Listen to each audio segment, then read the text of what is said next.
أحد بموت رسول الله إلا ضربته. جئتك أؤمن بالله وبرسوله وبما جئت به فقد أعذرت إليكم وأعذرتموني.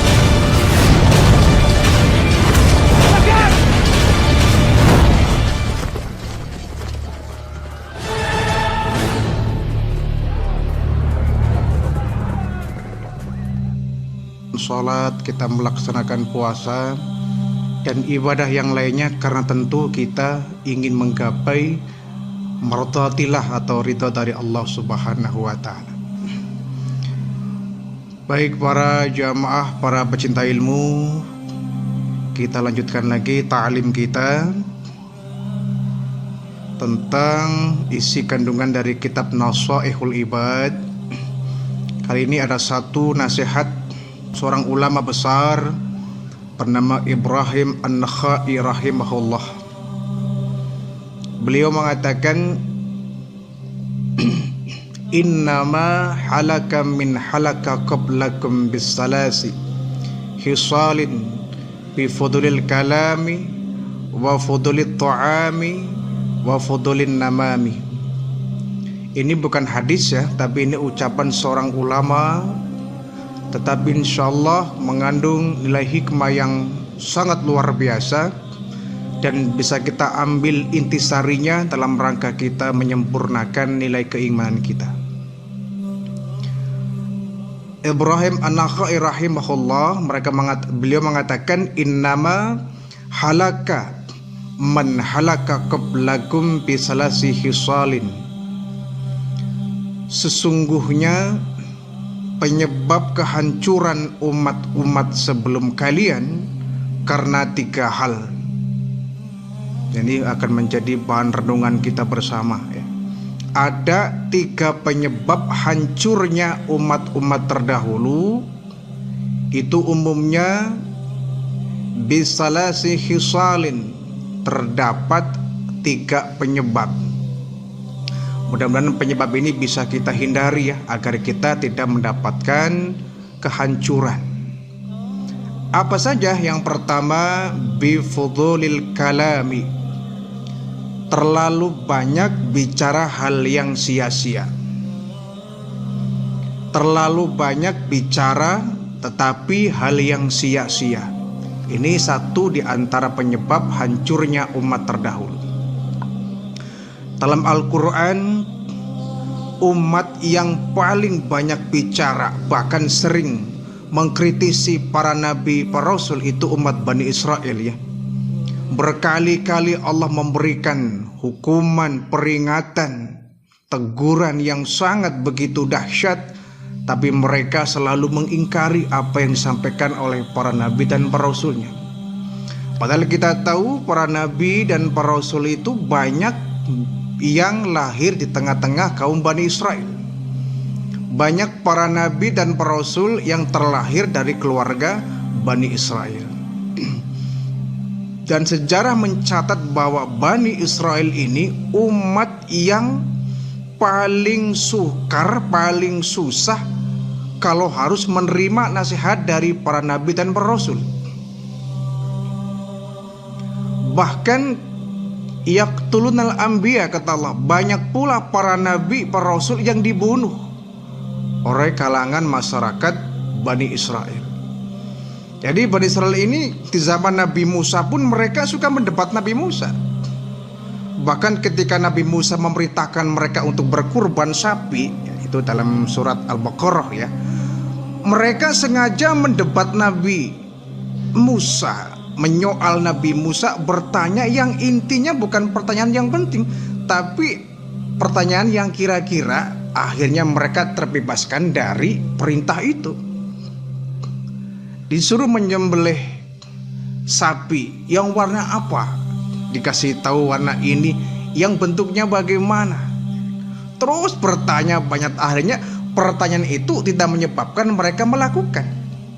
Kalau mereka bertanya, banyak bertanya kemudian melaksanakan perintah dari Nabi Musa ini, nggak jadi soal. Ini sudah banyak bertanya, tapi endingnya, ujungnya mereka nggak melaksanakan. Sehingga kemudian ini menjadi penyebab dari kehancuran kaum Bani Israel. Kita banyak bertanya boleh ya. Pepatah mengatakan malu bertanya, sesat di jalan. Tetapi pertanyaan yang kira-kira ada manfaatnya, ada maslahatnya, bukan pertanyaan yang justru menjebak kita sendiri, yang menyulitkan kita sendiri. Persoalan yang mestinya ringan, kalau kemudian kita banyak bertanya, banyak mendebat, banyak mengkritisi, akhirnya persoalan itu menjadi suatu berat. Jadi kita harus sami'na wa ta'na kalau sudah kita berhadapan dengan perintah Allah. Sholat subuh, kenapa sih harus 2 rakaat? Kenapa sih harus pagi hari? Nah, ini pertanyaan yang tidak penting. Zuhur, kenapa sih harus 4 rakaat? Kenapa sih harus siang hari? Ini kan pertanyaan yang tidak penting. Asar, kenapa sih harus sore, harus 4 rakaat?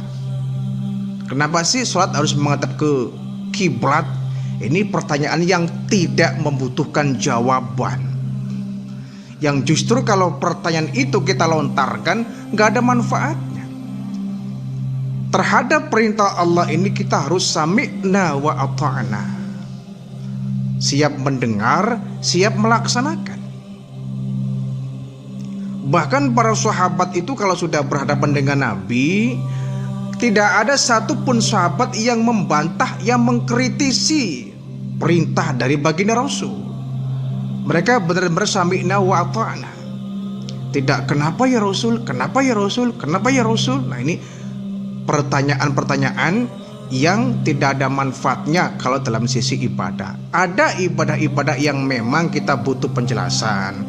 Ada ibadah-ibadah yang tidak perlu butuh penjelasan.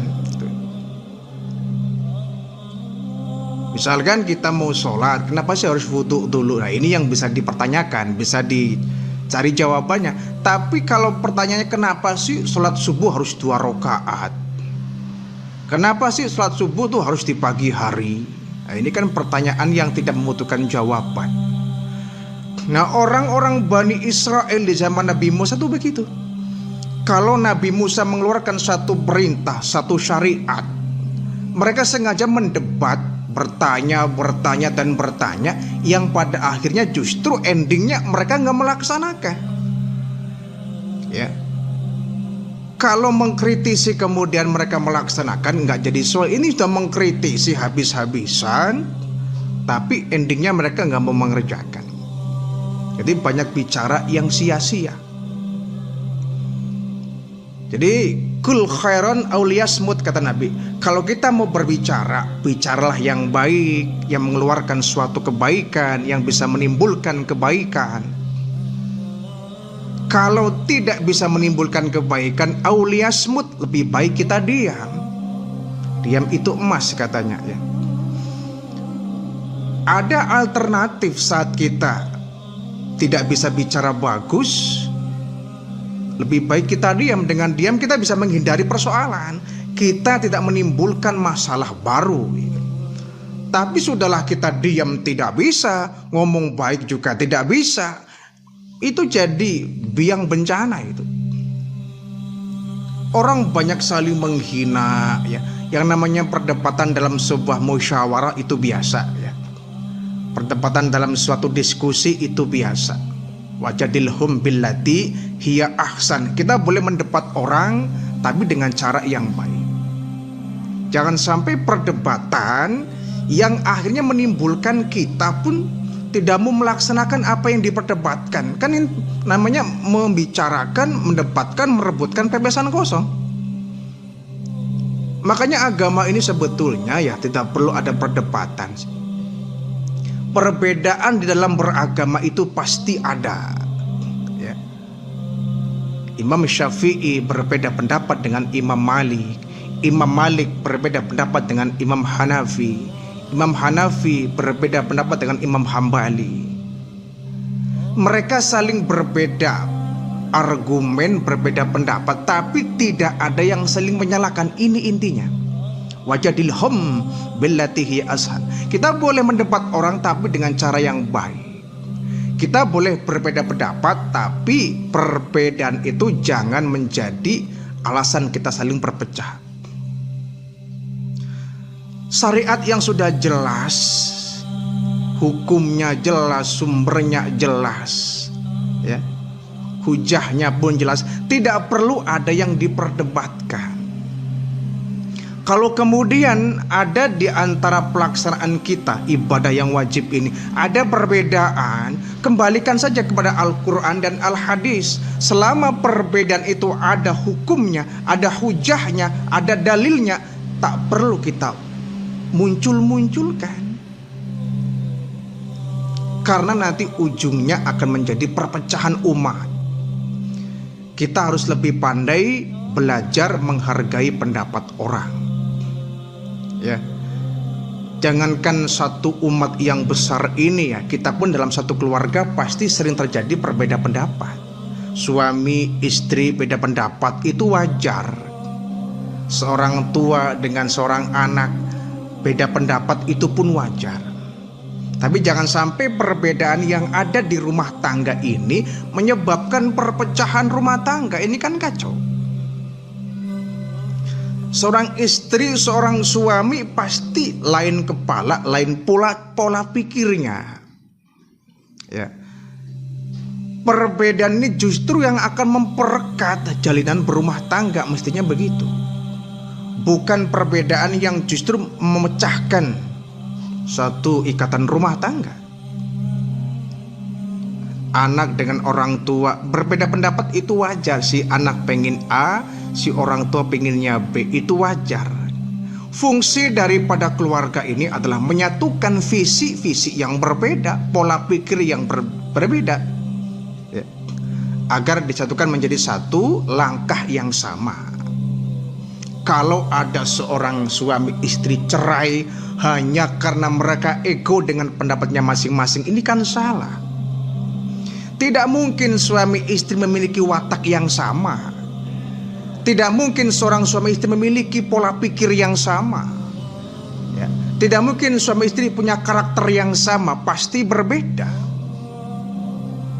Nah, perbedaan itu yang kemudian disatukan dalam jalinan rumah tangga, saling mengalah, saling membenarkan satu sama lain, saling mengingatkan satu sama lain. Insya Allah nggak akan pecah.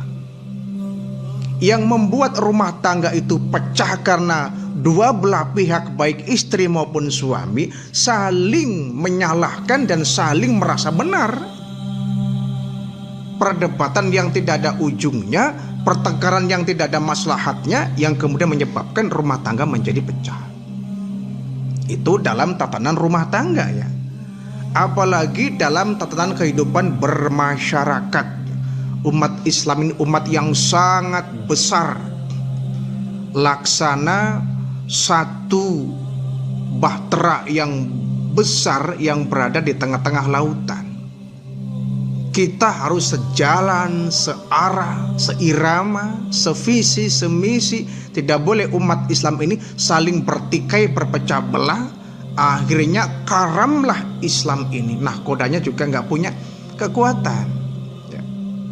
Islam ini bahtera yang sangat besar yang harus terus melaju di dalam membelah lautan kehidupan ini. Nah, sebagai seorang ulama, ini nahkodanya, ya, harus membawa umat ini lebih baik. Kalau nahkoda sang kapal itu sudah bertengkar, bagaimana kemudian kapal akan berjalan dengan baik? Kalau ulama pemuka agama sudah berdebat yang tidak ada maslahatnya, umat akan terpecah belah. Mereka akan minta, saya akan ikut ke siapa? Kami ikut siapa? Ini merasa benar, itu merasa benar, ini menyalahkan, itu menyalahkan. Umat yang bingung. Jangan sampai bahtera Islam ini karam di tengah-tengah lautan yang luas. Oleh karena itu, perdebatan yang tidak maslahat kita mesti menjauhi. Karena itu pembicaraan yang sia-sia, ya. Selama tidak prinsip, tidak perlu kita perdebatkan. Kalau masih ada dalilnya, masih nyambung dengan Al-Quran, Al-Hadis, tidak perlu diperdebatkan. Yang penting kita masih satu agama, Allahnya sama, Tuhannya, Nabinya sama, Nabi Muhammad, syariatnya sama, syariat Islam. Kita semua adalah bersaudara. Tidak perlu mengadakan satu diskusi yang isinya perdebatan yang sampai kiamat pun pasti tidak akan ada ujungnya. Yang satu ada dalilnya, yang satu juga ada dalilnya. Terus mau dibentur-benturkan, ya nggak akan pernah selesai. Ini ngaku benar, ini ngaku benar, itu nunjuk salah, ini nunjuk salah. Yang jadi korban adalah umat. Mereka akan bingung, kami ikut siapa? Kami ikut ulama yang mana? Inilah yang menyebabkan hancurnya umat-umat terdahulu. Kalau kita ingin berkaca kepada masa lalu di mana umat-umat sebelum Islam ini banyak yang hancur karena mereka terlalu banyak mengeluarkan ucapan-ucapan yang tidak bermanfaat, yang sia-sia. Sebagaimana contoh dari umat Bani Israel. Sehingga Nabi Musa ini memang memiliki kesabaran yang luar biasa. Di samping beliau memiliki fisik yang tangguh, juga memiliki kesabaran yang luar biasa menghadapi bandelnya kaum Bani Israel. Banyak nabi-nabi di kalangan Bani Israel yang dihardik, yang diusir, yang dizalimi, bahkan sampai yaqtulun anbiya bi ghairil haq, kata Allah. Mereka banyak membunuh para nabi dengan cara yang tidak benar, yang tidak hak. Satu ya, jadi penyebab dari kehancuran umat-umat terdahulu menurut beliau Ibrahim An-Nasa'i karena banyaknya umat terdahulu yang berkata sia-sia. Yang kedua, penyebab hancurnya umat-umat terdahulu fudulit ta'am, terlalu banyak makan. Kenapa ini menjadi penyebab hancurnya umat terdahulu? Ya jelas terlalu banyak makan. Orang kalau sudah terlalu banyak makan, biasanya umumnya itu pemikirannya tumpul. Orang kalau sudah makan itu timbulnya apa? Ngantuk, malas berpikir, malas bekerja. Makan itu memang tabiat manusia ya. Kita bukan malaikat yang tidak membutuhkan makan minum. Kita manusia yang membutuhkan makan dan minum. Itu juga perintah Al-Quran ya. Perintah Al-Quran bahwa kita butuh makan, makanlah dan minumlah. Kulu washrabu wala tusrifu. Makanlah, minumlah, tapi jangan berlebihan. Dimakan dan minum itu perintah Al-Quran. Sebagai umat muslim, makan, minum bisa menjadi sebuah amal ibadah. Dengan makan dan minum kita bisa melaksanakan ibadah karena Pak tenaganya kuat. Oleh karena itu orang yang berpuasa itu ada sahurnya. Sahur ini dalam rangka persiapan fisik kita melaksanakan ibadah puasa selama di siang hari. Walaupun sahur ini tidak wajib, tapi yang jelas sahur ini sangat membantu kita dalam melaksanakan ibadah saum Ramadan dan ibadah saum yang lain. Kulu wasrabu, makanlah, minumlah, wala tusrifu, tapi jangan berlebihan, kata Allah. Kalau sudah berlebihan, timbulnya adalah hal yang negatif. Di samping penyakit, ya kan? Karena menurut dokter itu hampir semua penyakit itu ditimbulkan dari makanan. Hampir semua penyakit yang muncul dari tubuh seseorang itu berangkat dari makanan. Kalau makanan yang kita makan selektif ya, tidak jorok, tidak asal, insya Allah akan sehatlah badan kita. Tapi kalau makan kita tidak teratur, jorok ya, makan tidak selektif, asal makan, asal kenyang, asal masuk perut, penyakit akan muncul di mana-mana. Berbagai penyakit akan terjadi dalam tubuh kita. Jadi ajaran dalam Al-Quran itu penuh wala tusrifu, jangan berlebih. Kalau berlebih nanti yang timbul adalah bencana, penderitaan, petaka. Orang yang banyak makan ya akan menimbulkan berbagai macam efek yang negatif. Dia akan malas berpikir. Kita tuh kalau habis makan tuh biasanya timbul adalah ngantuk ya. Karena makan kita terkadang tidak terkontrol. Makan kita asal itu. Makan kita tuh nggak terkendali. Coba kalau bulan puasa kita ya, makan minum sampai sepuas-puasnya, timbulnya apa? Ketika giliran waktunya untuk tarawih, kita malas. Karena perut kita kenyang. Kalau sudah kenyang, pengennya duduk santai, pengennya tiduran, rebahan. Diajak beribadah sulit. Jadi perut besar kita ini, lambung kita ini itu harus dibagi menjadi tiga komposisi ya.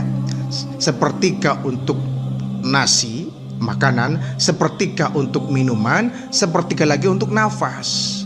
Kalau satu ruang lambung ini dihabiskan semuanya untuk makan dan minum, akhirnya ruang untuk nafas pun tidak ada, ngaplah kita. Kalau nafas sudah ngap-ngapan, timbulnya adalah gairah malas untuk bekerja. Mestinya makan ini untuk memperkuat badan supaya bisa bekerja dengan baik. Tapi kalau sudah polanya tidak teratur, maka justru makan dan minum yang kita lakukan akan menimbulkan hal-hal yang tidak baik. Jadi makan dan minum itu manusiawi ya. Manusiawinya kita itu kebutuhan primer kita. Oleh karena itu, Islam ini agama yang sesuai dengan kebutuhan manusia. Walaupun berpuasa kita dilarang makan dari mulai terbit fajar sampai terbenam matahari, tapi di malam hari kita boleh makan dan minum. Kalau satu ajaran agama yang menekankan umatnya untuk puasa siang dan malam, itu kan nyiksa. Itu kan tidak sesuai dengan fitrah manusia, melanggar fitrah manusia. Kita fitrahnya makan dan minum, maka ketika berpuasa hanya di siang hari saja, dari terbit fajar sampai terbenam matahari. Lepas dari itu siang hari kita malam hari kita bisa makan dan sepuasnya. Siangnya baru kita berpuasa ya. Malam hari kita bisa makan, bisa minum. Kita ini manusia, tidak bisa lepas dari makan dan minum. Asalkan makan minum kita menggunakan pola yang dibenarkan sebagaimana yang dicontohkan oleh baginda Rasulullah Sallallahu Alaihi Wasallam. Bayangkan, Nabi itu pola makannya jauh berbeda dengan cara kita makan. Kita kalau makan itu kalau belum kenyang, belum sendawa, belum mantap kita ini. Kita kalau belum kenyang betul sampai sendawa, sampai antop kalau orang Jawa bilang, kayaknya makan kita nggak puas. Nambah lagi sampai perut kita ngap. Coba baginda Rasul ketika makan, ketika berpuasa, ketika berbuka puasa, Nabi hanya makan 3 butir korma saja. Kenapa? Nabi punya prinsip, kami hanya akan makan kalau kami sedang lapar. Kalau toh kami makan, kami akan berhenti sebelum kenyang. Coba prinsip ini kalau diterapkan oleh kita sangat bagus. Janganlah engkau makan kecuali engkau lapar, dan ketika engkau makan, berhentilah sebelum engkau kenyang. Kita sebaliknya, belum lapar sudah makan ya. Belum lapar sudah makan kita ini. Kadang-kadang ketika makan itu terus kita digoda oleh hawa nafsu. Akhirnya apa? Sebelum kenyang kita belum berhenti makan. Timbulnya apa? Penyakit bermacam-macam menghinggapi tubuh kita. Baginda Rasul seumur hidup hanya 2 kali sakit. Tubuh beliau tegap, tidak gemuk, tidak pula kurus. Pas tubuh Nabi itu. Perut beliau tidak buncit model kita. Kalau kita sudah usia 30, 40, 50, pasti buncit perut kita, karena pola makan yang tidak teratur. Rasulullah sampai wafatnya perut beliau tetap stabil, tidak sampai buncit ya, tidak gemuk, tidak pula kurus. Nabi itu tidak berpenyakit, seumur hidup hanya 2 kali sakit. Kalau kita bukan seumur hidup 2 kali sakit, kadang sebulan kita 2 kali sakit ya. Sebulan 2 kali sakit, ada batuk, ada pilek ya, ada nyeri pinggul, nyeri pinggang ya. Belum lagi penyakit yang kronis, ada mah, ada jantung, ada liver, ada ginjal. Kenapa? Pola makan kita tidak seperti yang dicontohkan oleh baginda Nabi. Rasulullah sampai wafatnya umur 63 tahun tidak berpenyakit model kita. Ya, karena makan beliau teratur. Beliau hanya akan makan kecuali dalam kondisi lapar. Kalau toh Nabi makan, akan berhenti ketika Nabi belum merasakan kenyang. Kita sebaliknya, belum merasakan begitu lapar, makan. Kenapa? Jadwalnya makan. Kita baru sarapan ini. Apalagi orang Indonesia tuh biasanya belum diadakan makan kalau belum bertemu nasi. Ditanya kita sama teman kita, sudah sarapan belum? Belum. Baru makan roti. Ya itu sarapan. Orang Indonesia belum dikatakan makan kalau belum nasi. Jadi kalau ngemil bakso, ngemil roti itu bukan makan. Ngemil buah-buahan itu belum makan. Sudah dikatakan makan kalau kita sudah ketemu nasi. Nasi dicampur lagi dengan menu-menu yang mengandung karbohidrat, lebih bahaya lagi ya. Kentang misalnya itu karbohidrat. Yang timbulnya adalah penumpukan lemak ya, menyebabkan terjadinya darah tinggi ya, penyakit gula. Ini dari sebab makan kita yang tidak teratur. Sehingga benar penyebab hancurnya umat terdahulu kalau mereka terlalu banyak makan. Yang terakhir yang menyebabkan hancurnya umat terdahulu, fudulil manam, yaitu terlalu banyak tidur. Terlalu banyak tidur yang tidak mendatangkan manfaat apa-apa.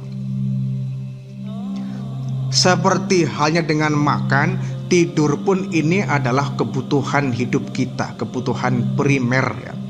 Dengan tidur kita bisa melepas lelah, sehingga kita badan menjadi fit, sehingga kita bisa bekerja dengan optimal. Bayangkan kalau kita siang malam gak tidur, akan terganggulah kesehatan kita. Tenaga kita pun tidak akan ada ya. Tidak bisa bekerja dengan optimal. Jadi tidur itu kebutuhan manusia. Tetapi tidur-tidur yang memang sesuai dengan aturan yang dibenarkan. Kalau sudah melampaui aturan itu, tidur kita akan menjadi masalah. Kalau menurut kesehatan tuh maksimal 8 jam ya. Maksimal 8 jam, tidak boleh kurang, tidak boleh lebih. Kalau kita tidurnya sudah 8 jam, terutama tidur malam, maka insya Allah itu sudah memenuhi kriteria kesehatan. Sehingga tubuh kita tidak akan mengeluh penyakit ini penyakit itu. Tapi kalau porsi tidur kita sudah melampaui batas, apalagi antara melek dengan tidurnya lebih banyak tidurnya, juga sama dengan makanan tadi, menimbulkan berbagai macam penyakit. Atau tidur kita kurang, malam banyak begadang, tidur sampai jam 1 sampai jam 2. Akhirnya jam 2 kita baru tidur, subuhnya terlewat, bangun-bangun siang jam berapa? Jam 9 pagi. Apa nggak berpenyakit yang seperti itu? Akan menghancurkan situ. Kenapa? Umat ini kalau sudah kebanyakan tidur, timbullah malas. Kalau sudah malas, bagaimana kita akan menjadi umat yang jaya? Bagaimana Islam akan menjadi umat yang disegani? Kalau kita hanya tidur, tidur, dan tidur. Kita tidak menapik bahwa tidur adalah kebutuhan setiap manusia. Bahkan itu perintah Allah. Dengan tidur kita bisa esok hari melaksanakan qiyamul lail di sepertiga malam yang akhir, bisa melaksanakan sholat subuh dengan benar. Kenapa? Tidurnya benar. Tapi kalau sedikit-sedikit kita tidur, malam hari sudah kenyang tidur, pagi kita tidur lagi, siang hari lepas zuhur kita tidur lagi, itu akan menjadi hal yang tidak baik. Karena apa? Akan mengganggu stabilitas kesehatan badan kita. Kalau kita sudah berpenyakit, maka kita tidak lagi menjadi umat-umat yang tangguh. Apalagi di zaman Rasul ya, Zaman baginda Nabi yang selalu berhadapan dengan peperangan-peperangan, sehingga Nabi mengajarkan para sahabat ya untuk makan dengan pola makan yang teratur, sehingga fisik mereka fit, bisa diajak latihan perang dan tangguh ketika menghadapi peperangan di medan perang. Kalau sahabat ini kemudian kebanyakan makan, kebanyakan tidur, ya udah. Karena beragamanya di masa Rasulullah dengan beragamanya kita di masa sekarang ini jauh berbeda. Mereka ketika mau beribadah harus menghadapi keganasan orang kafir, harus berperang di medan perang. Nah, kita sekarang bebas, nggak akan ketemu perang Badar, kita nggak akan ketemu perang Khandaq, kita nggak akan pernah ketemu perang Uhud. Tetapi tidak kemudian kita melalaikan kekuatan fisik kita. Kita melalaikan kekuatan badan kita. Karena hampir semua ibadah, hampir semua ibadah menggunakan kekuatan fisik. Sholat, kekuatan fisik. Puasa, kekuatan fisik. Ya, zakat, kita bawa beras dari rumah ke masjid, juga kekuatan fisik. Haji, umrah, kekuatan fisik. Baca Al-Quran, kekuatan fisik. Jihad, kekuatan fisik. Hampir rata-rata sebagian besar ibadah dalam Islam ini menguatkan kekuatan fisik. Karena menggunakan kekuatan fisik inilah, fisik umat Islam harus tangguh. Bagaimana kita bisa melaksanakan sholat dengan benar kalau fisik kita lemah? Bagaimana kita bisa melaksanakan puasa dengan benar kalau fisik kita lemah? Bagaimana kita bisa melaksanakan haji, umroh kalau fisik kita lemah? Akibat dari penyakit yang ada dalam tubuh kita ini. Dan fisik yang kuat ini bisa diperoleh dengan cara kita mengatur pola makan dan pola tidur yang benar. Inilah hebatnya Islam, sampai menata pola makan, menata pola tidur. Karena umat ini harus menjadi umat yang kuat, umat yang jaya, karena tantangan ke depan kita semakin berat. Bagaimana kita harus meluluhkan cara-cara orang Yahudi Nasrani dalam melemahkan kekuatan kita. Bagaimana kita bisa melumpuhkan kekuatan Yahudi Nasrani kalau kita nggak punya kekuatan dalam? Kita akan menjadi umat yang terkucilkan, tersingkirkan, termarginalkan, tidak akan mampu melawan arus yang dihempaskan oleh kaum-kaum Yahudi, kaum-kaum liberal, yang mereka ingin sekali menenggelamkan dan mendangkalkan kekuatan kita umat Islam. Jadi salah satu dari cara kita menguatkan kekuatan Islam ini adalah dengan menguatkan fisik kita. Dengan cara apa? Memperbagus pola makan kita, pola tidur kita.